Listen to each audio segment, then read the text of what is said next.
Hey everybody, thanks so much for joining us today. I hope the content encourages you and helps you build your faith. Now enjoy the message. I've had a bit of a crazy week. Thinking about it as a parent, I've got 2 kids. I don't know that there is anything more agonizing as a parent than when your kids are struggling, when your kids are just battling, they're fighting, they're not feeling well. And man, my little girl, it's been probably 2 to 3 weeks, been battling sickness and allergies and all of this stuff, and she doesn't respond well to that at all. It really kind of throws her out of whack. And so she's been frustrated. We've been frustrated at the house. It's just been a really, really difficult 2 weeks, and it really culminated to yesterday morning. I got her out of bed, and she was just, you could tell, eyes were puffy, nose was runny. She was crying. I mean, when they wake up crying, oh my goodness, I don't care what they did the day before. When they wake up crying, it's like your heart just melts, you know. So I ran up there, I carried her out of bed, and I took her downstairs, and I set her in the chair that I usually sit in. And she likes pressure. She likes a lot of pressure, a lot of press on her. So I laid on top of her, and I love to hold my kids and pray over them while I'm holding them. They can watch a show, they'd be watching any show, and I'll just pray over them. I'll just put my arms around them. I don't care about what Wally Kazam has to say. I'm gonna pray over my kids, you know. And so I love it. And I was laying on top of her, just smashing her, and I was praying over her. And as I was praying, she was loving it, so she put me in a headlock, and she pulled me really close to her chest, and she was squeezing my head real tight. And as I was praying, I could hear her little heart going, pa pa pa pa pa pa pa pa pa pa pa pa. And I had this moment that every parent or expecting parent, you know how this goes. It transported me straight back to the hospital room where I first heard her heartbeat when Anna was pregnant. And I remember the first time they get that jelly all ready, and they get you all ready, and they get this wand, and they start moving it around, and you're sitting there, and there's this anxiety, and there's this expectation, and there's just this, all the feels, right? And then all of a sudden, they land on it, and you just hear, papa, papa, papa, papa, papa, papa, and it's like, we looked at each other like, oh my goodness, like that is our child's heartbeat. Can you hear that? And I remember I got my phone out, and I was recording it, you know, and then I was texting it to family members. I was like, listen, it sounds strong, right? She's gonna be a Cunningham, you know. And I remember hearing that heartbeat, and as I was laying over her then, and I was praying over her, and I was listening to that heartbeat now, the Lord really challenged me. It was almost as if He was speaking so clearly to my heart. It was, remember the joy that heartbeat brought you. Think back for a moment and remember the joy that filled that hospital room. Remember the joy in texting it to family members. Remember the joy before going to bed. You're like, you want to listen to it one more time? Yeah, I want to listen to it. You press play, and you're listening to it, and then I'm laying my head on Anna's stomach. I'm like, I still don't hear it. But then we press play again, and it was, the Lord was saying, remember the joy that heartbeat brought you. And then He really asked my heart a really challenging question. He said, where's that joy now? Where's that joy right now? Because the heartbeat's the same. It's the same beating heart that brought you all that joy when you heard it the first time and you were exploding with excitement. Where's that joy now? Because the heartbeat's the same. So if the heartbeat is the same, then what has changed? Me. So what's changed in me? What have I started thinking? What have I stopped thinking about? What have I allowed to distract me? What have I allowed to steal joy around this situation? And instantly I began to shift from praying for her to praying for me. Lord, let me remember the joy that this child is to me. She is my heartbeat of joy. And no matter what challenges that we may face, that heartbeat that captivated me in that hospital room is the same heartbeat that captivates me now. And the number one thing it should well up in my soul is joy. So what's stealing that? What's causing me to quit on that?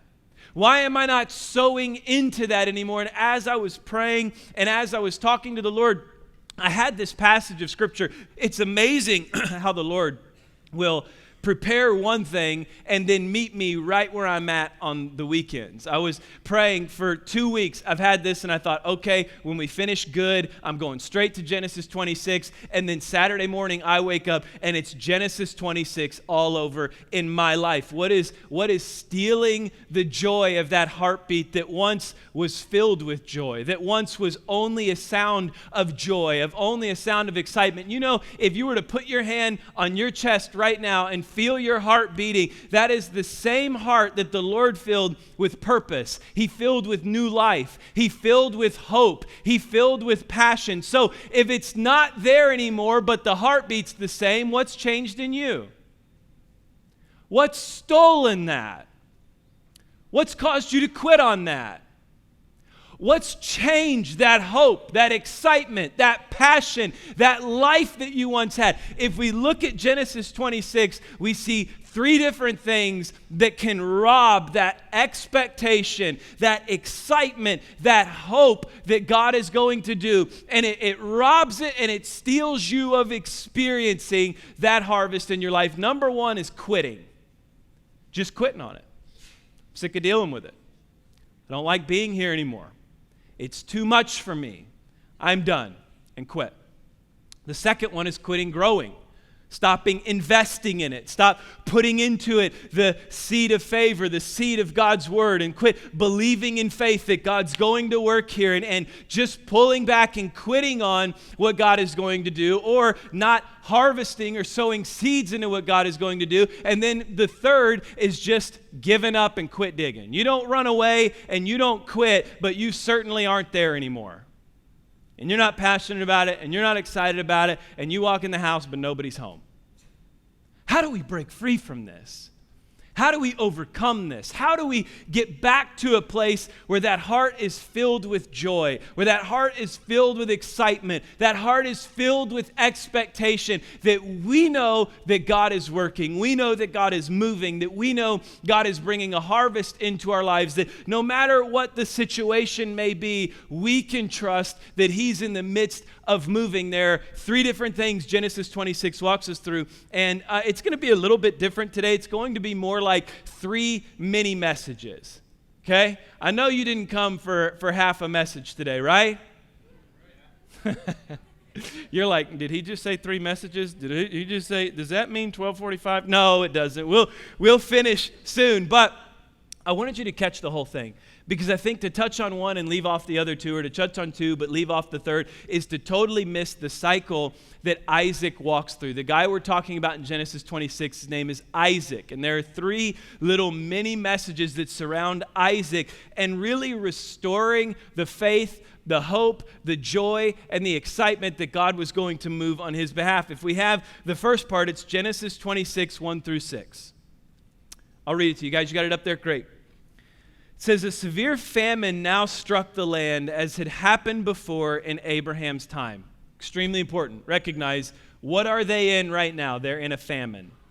That means the crops aren't growing, the water's not flowing, the ground is cracking, and food is not coming.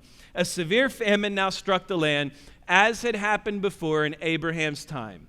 So Isaac moved to Gerar, where Abimelech, king of the Philistines, lived. Verse 2. The Lord appeared to Isaac and said, do not go down to Egypt, but do as I tell you. Verse 3.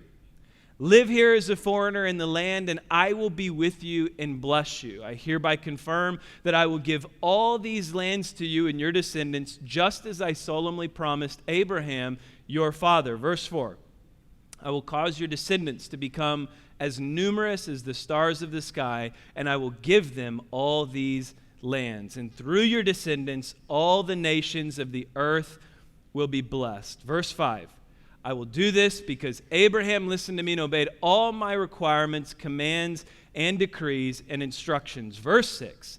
So Isaac stayed in Gerar? How do we restore that expectation of harvest? How do we bring back that joy to our hearts? The first and clearest thing from this mini message is one point: you've got to stay.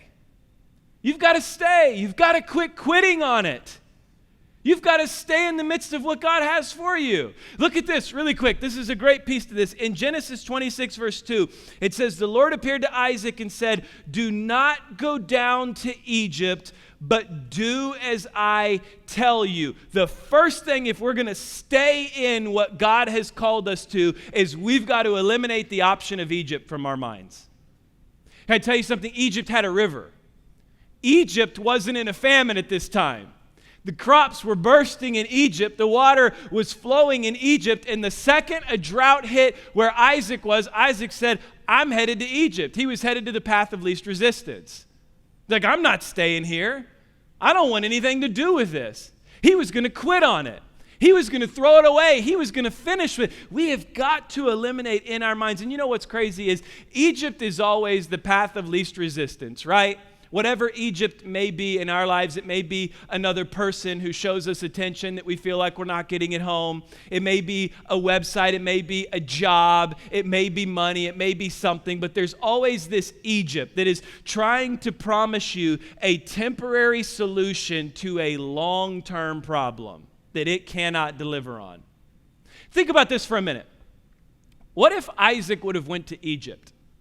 If Isaac would have said, "You know what? Forget it. I'm headed to Egypt." If he would have went to Egypt, that means Esau and Jacob would have been born in Egypt. And that means Levi would have been born in Egypt, which means Moses would have been born in Egypt, which means one of two things would have happened. The deliverer for the children of Israel would have already been in slavery, or he would have been in power in Egypt.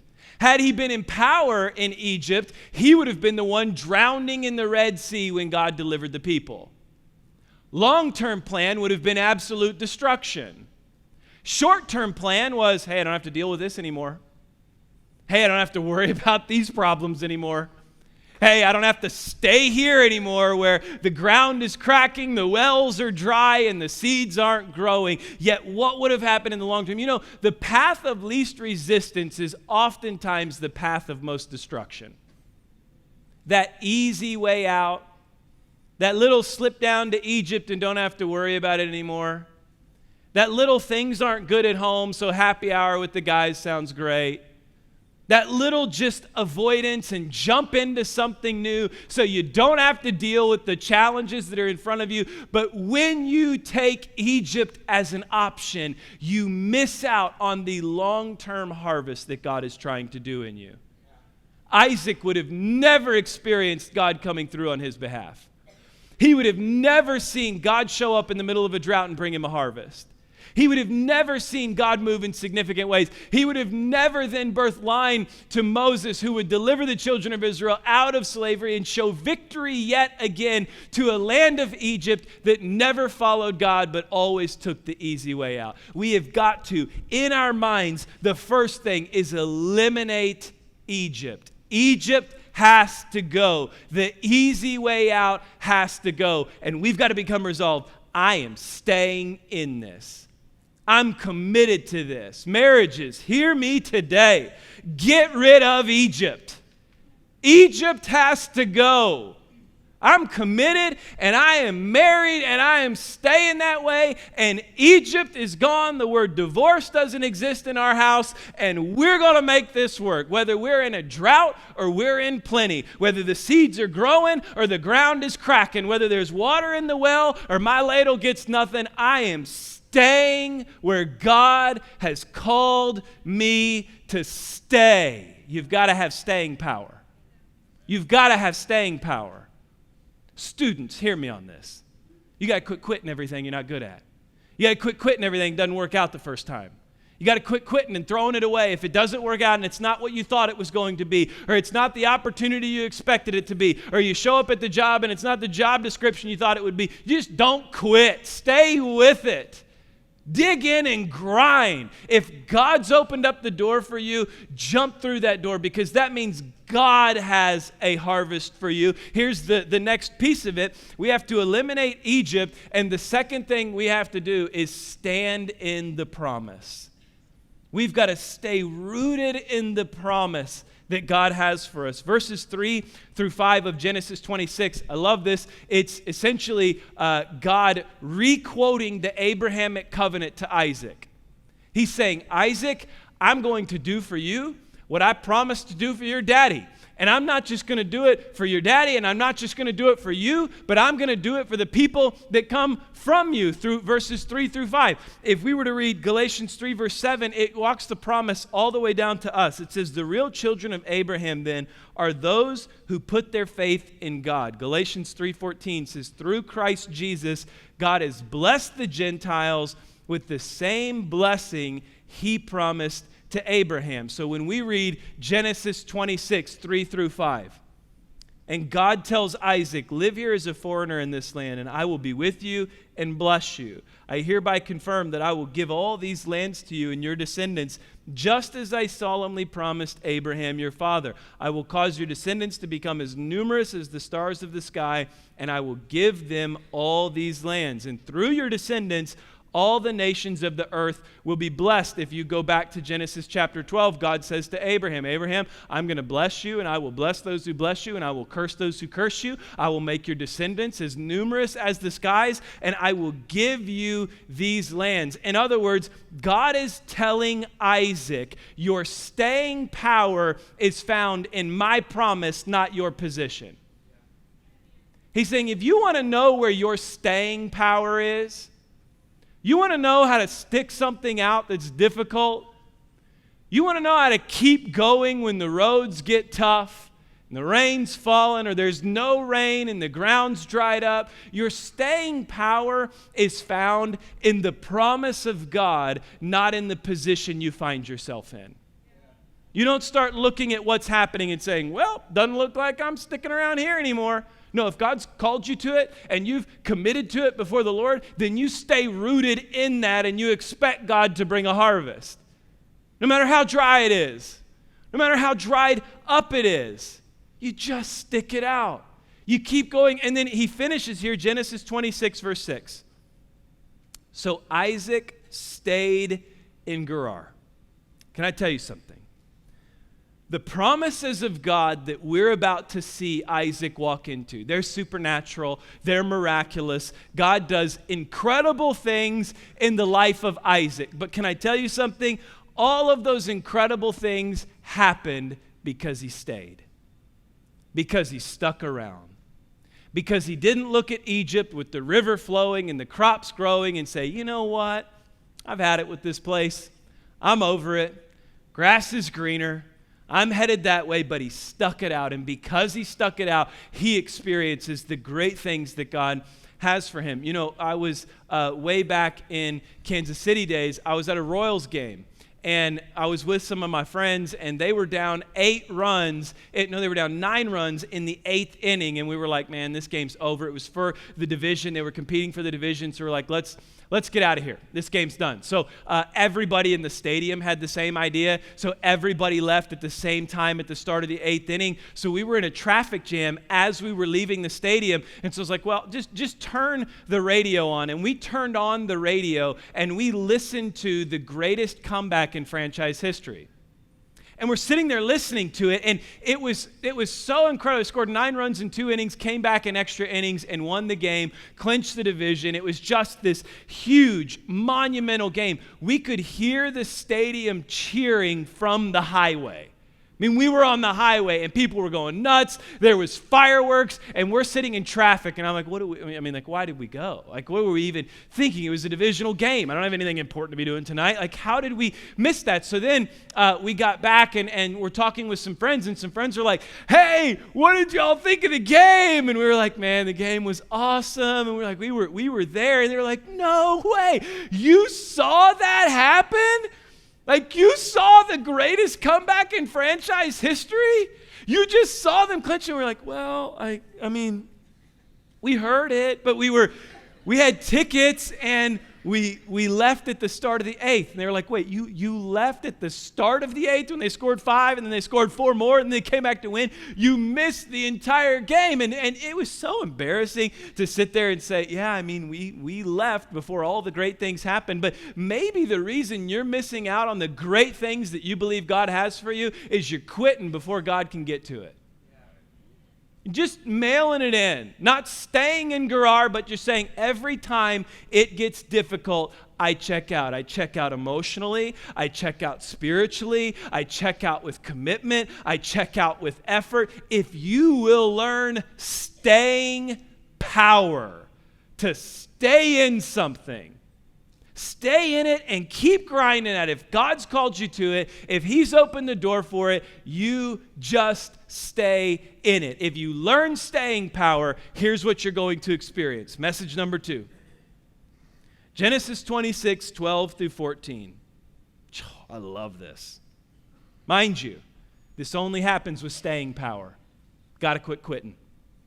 Genesis 26, 12 through 14, it says, when Isaac planted his crops that year. What was going on that year? Drought, famine. The wells were dry. Ground was cracking. Nothing was growing. When Isaac planted his crops that year, he harvested 100 times more grain than he planted, for the Lord blessed him. He became a very rich man, and his wealth continued to grow. Verse 14. He acquired so many flocks and sheep and goats and herds of cattle and servants that the Philistines became jealous of him. We've got to understand this. When we're willing to stay, we've got to recognize that God is not limited by the circumstances that surround us. You get that, right? God is not limited by the circumstances that surround us, whether it's dry ground or whether it's no water or whether it's difficulty here, or whether it's no relational capacity in certain areas. Remember this. What did it say? That he wanted Isaac to be a foreigner in the land. Can I tell you something? One of the most difficult things to do, I have a friend whose parents were an immigrant and moved to the United States and started a business here in the United States and said it was 10 times harder than everyone around them. There were language barriers. There were cultural barriers. There was just difficulty on every corner. Yet the grind and the staying power got them there. He said, I want you to be a foreigner in the land, and I want you to plant in a land that's in the middle of a drought. And what does God do? God blesses it. God takes it to the next level. But the whole time, Isaac's faith was in the source, not the supply. This is a mentality shift. We got to quit trusting in the supply and, oh no, it looks like it's running out, and oh no, it looks like it's going away, and I don't know if I have enough left. And we've got to start trusting in the source of it all, the one who provides everything. Isaac said, I will plant in a drought, and I don't care what the forecast is because God has asked me to stay here, and I sow in what God has called me to sow in. We trust the source, not the supply. We don't worry about what's happening. We focus on our relationship with Jesus. My grandma, I know I've told you this a long time ago, but it's such a funny story. My grandpa built his own house with his bare hands. That was like back when men were actually men. You know what I'm saying? Like, this old man, I'm talking everything. He built the house from the ground up, and it had no running water in it. So he had to haul water. He had to go, and he had, one of my favorite things to do as a kid, I remember doing this. He had a trailer, and he had this huge tank, and we would go, and he had this mason jar, and it was filled with quarters, and we'd drop quarters in, and it would fill this tank up, and then we'd take it, and we'd pump it into the tank at the house, and they would have water at the house. So when you got a limited supply of water, my grandma, she was like the water Nazi, right? You did not waste water in Grandma's house. I'd be sitting there, and I'd be brushing my teeth, right? And I'd turn the water on, run it under there, I start brushing. She'd walk by and flip the water off. I'm like, I'm right in the middle of it, you know? Brushing, don't waste water in my house. You'd be literally doing the dishes, standing there with a plate underneath the sink, doing the dishes, and then you go to dry out, she'd shut the water off. I'm wasting water. You literally have to do dishes like this. And you, and then you put it, it's like, Grandma, this is nuts. You know, it's crazy. So finally, they moved from that house. They sell that house and moved into a house in the city. And I remember we were in that house, and my grandma, she was doing dishes, and she had the sink running, and she was doing all the dishes, and I was like, oh, I'll give old lady a taste for medicine, Like my grandma and I, we mess around like that all the time. And so I walked over, and I hit the water off, and I said, quit wasting water in the new house. And she said, oh, honey, she said, this is city water. She said, we got an unlimited supply. And she turned that back on, and she let the water run. Can I tell you, when you shift your mindset from limited to unlimited, and when you shift your mindset to what God is capable of instead of what you're standing in, you begin to see that a God of the harvest can run a harvest through your life no matter what situation you're going through. He can rescue your marriage no matter what situation it finds itself in. He can rescue your children no matter how far away they are. He can rescue your business no matter how far He can rescue you, despite what you think you have done to cause a mess in your life. He can rescue you, and He can revive you, and He can bring a harvest to your spirit, but you've got to be willing to stick in it. And then you've got to be willing to plant seed. You've got to sow seed into this. And then I love this last part here in verse 14. It says, he acquired so many flocks of sheep and goats and herds of cattle and servants that the Philistines became jealous of him. Picture in your mind for a moment a foreigner with no relational connection, with no business contacts, out of the culture, stepping into a culture and being so blessed in the middle of a drought that the locals are getting frustrated with him because he's so blessed and he's inquiring so many things, and God is doing such a great work in his life. Can I tell you something? It doesn't matter if you're on the outskirts. It doesn't matter if you don't fit. It doesn't matter what color you are. It doesn't matter what you look like, what you sound like, or what you talk like. If God's favor's on it, man can't stop it. If God's favor is in the center of what you have going on, man cannot stop it.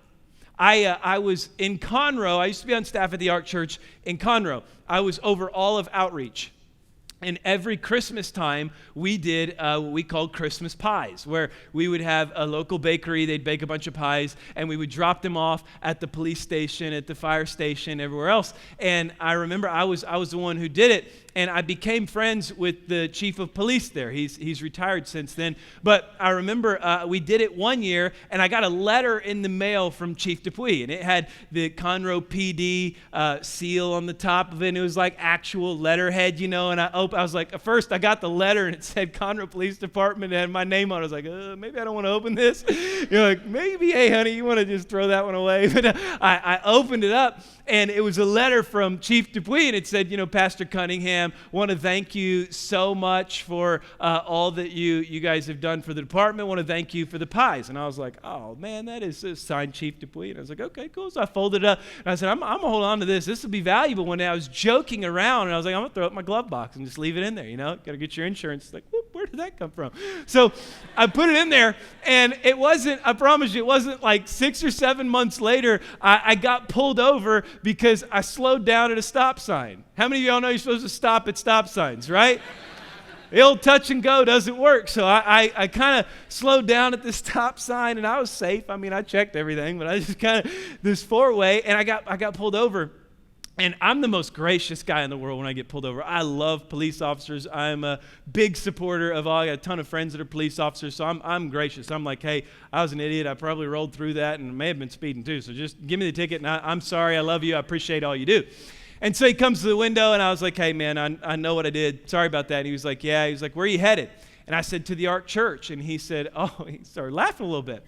And I said, what's so funny about that? And he said, man, everyone who gets pulled over is either going to church or going to a nursing home to visit their grandma or something, something. No, I started laughing. I said, no, really? I said, I'm a pastor on staff there. And he said, everyone's a pastor or a nun when they get pulled over. And I was like, no, I was like, really? Check this out. And I popped open my glove box, and I pulled out this letter.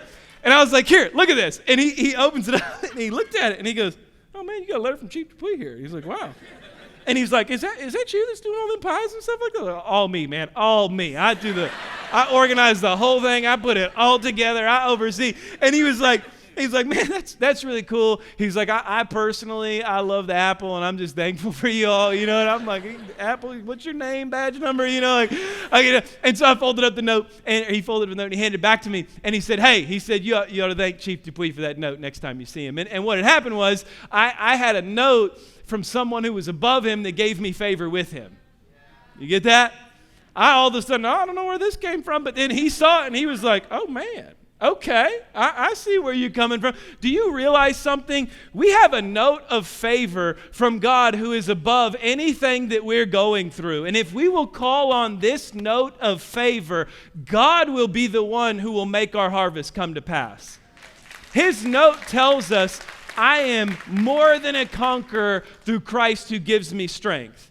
It says, no weapon formed against me shall prosper. I can call on this note, and I can rest in this note of favor. My staying power is in the promise of God. My trust is in the promise of God. My harvest is in the promise of God. And if I stay right here and I stay rooted in what He's called me into, I'm going to see a harvest. So I love this with Isaac. That was mini message number 2. You got to plant. You've got to sow into it, and you've got to trust the Lord for the harvest. But I love this because after the harvest, look at what happens to Isaac. We'll finish here. Genesis 26, 15 through 22. Says, so remember, he made them all jealous because he acquired so much more than them, and he was so much more blessed than they were. And it says in Genesis 26, 15 through 22, so the Philistines filled up all of Isaac's wells with dirt. These were the wells that had been dug by the servants of his father Abraham. Finally, Abimelech ordered Isaac to leave the country. Go somewhere else, he said, for you have become too powerful for us. A foreigner in a drought walks into a land and revolutionizes it by the power of God. Verse 17. So Isaac moved away to the Gerar Valley, where he set up their tents and settled down. Verse 18. He reopened the wells his father had dug, which the Philistines had filled in after Abraham's death. Isaac also restored the names Abraham had given them. Verse 19. Isaac's servants also dug in the Gerar Valley and discovered a well of fresh water. Verse 20. But then the shepherds from Gerar came and claimed that spring. This is our water, they said, and they argued over it with Isaac's herdsmen. So Isaac named the well Esek, which means argument. Verse 21. Isaac's men then dug another well. But again, there was a dispute over it. So Isaac named it Sitnah, which means hostility. Verse 22. Do you see what's happening? God's doing a harvest. He's trying to serve, and he's got these people following him trying to stop him, trying to keep him from doing what God wants him to do. If you've ever been in a position where you feel like you just have this resistance of people trying to stop what you think God is wanting to do in your life and what God has shown you in your life, look at what Isaac does. Verse 22, abandoning that one, Isaac moved on and he dug another well. This time there was no dispute over it, so Isaac named the place Rehoboth, which means open space. For he said, at last the Lord has created enough space. Do you know something? God can create space in your life. God can create market share in your life. God can create opportunity where you feel like everything is pulling the opportunity away from you, or people are filling up the wells behind you, or they're trying to stop what God's trying to do in you. God is the one who can create space for you to prosper. So it says, at last the Lord had created enough space for us to prosper in this land. Isaac just kept digging. He just kept digging wells. He kept going for it. He said, I'm going to plant here, I'm going to believe God for harvest, and I'm going to keep digging. I'm going to dig in here, and when that one gets filled up, I'm going to dig in here, and when that one gets filled up, I'm going to dig in here. There was no quit in Isaac. The only one to see harvest and prosperity and God's goodness was the man who was saying, you can fill up all my wells and you can dry up all the ground. I'm trusting the Lord to move in the midst of this. There was no quit in him. So this past week, there was 38 inches is what I read. The estimate was 38 inches of rain that fell in a period of 3 hours at Highway 105 and 45 in Conroe. That is unreal. Like crazy amounts, the most on record in that amount of time, 38 inches in 3 hours in one concentrated area. So I have a bunch of friends, obviously in Conroe. I was there for 6 years doing ministry. And I reached out to one of them and I said, hey man, I know what neighborhood you're in. How are you doing? And he said, man, it was the craziest day of my life. I said, tell me about this. This dude's a grinder, so I love a good grinder. And I said, tell me, what'd you do? And he said, my chimney started leaking. Water started dripping through my chimney. So in the middle of this storm, I went out to my garage. I got a tarp. I climbed up on my roof in the pouring rain, thunder, lightning. I threw a tarp over that chimney. I was trying to sandbag this thing down. I was literally screaming at the storm like, you can't stop me, And he said, so then I got down off my roof, and by the time I got off my roof, I went out to my backyard. He said, my wife was like, you got to go see the river. There's a river that runs behind their house. She's like, you better go see the river. He said, I go out, I looked at the river, and it had already made its way into our backyard. I was like, no way, man. I said, what'd you do? He said, the only thing I know how. I went to my garage, I got some rubber boots and a push broom, and I started pushing water. I said, what? He said, man, I was standing in my yard and I was pushing water. And I was saying, you will not, you will. I was pushing this water. He said, the water backed me up to my patio. And so then I'm standing on my patio and I'm pushing water up my patio. And he said, and then it backed me up into my house. And he said, I was standing in the back entry of my house and I was pushing water out. And he said, and then it started to come into my house. And he said, when it was in my house, I was pushing it out of my house and I was yelling the whole time, this ain't gonna get me, baby. And he finished it off. And he said he got a little water in his house. And I said, man, did you really think you could stop a flood? And he said, baby, did you really think a flood could stop me? That's the mentality I'm talking about. That's someone with no quit. That's someone who says, you fill up that well, I'm going to dig another well. And you fill up that well, and I'm going to dig another well. And you fill up this, and I'm going to push here. And you're going to have the enemy come against me, and the enemy try to stop me, and the enemy try to convince me I can't do it, I won't do it, I'm not good enough to do it. I'm going to keep digging wells because the God of the harvest is my source. And I know he can make a harvest in any sort of broken ground if I stay rooted in what he's called me to stay in. Everybody, thanks again for joining us. We believe God has something great for your life, and we hope this message encouraged you to take the next step in your faith. Have a great week.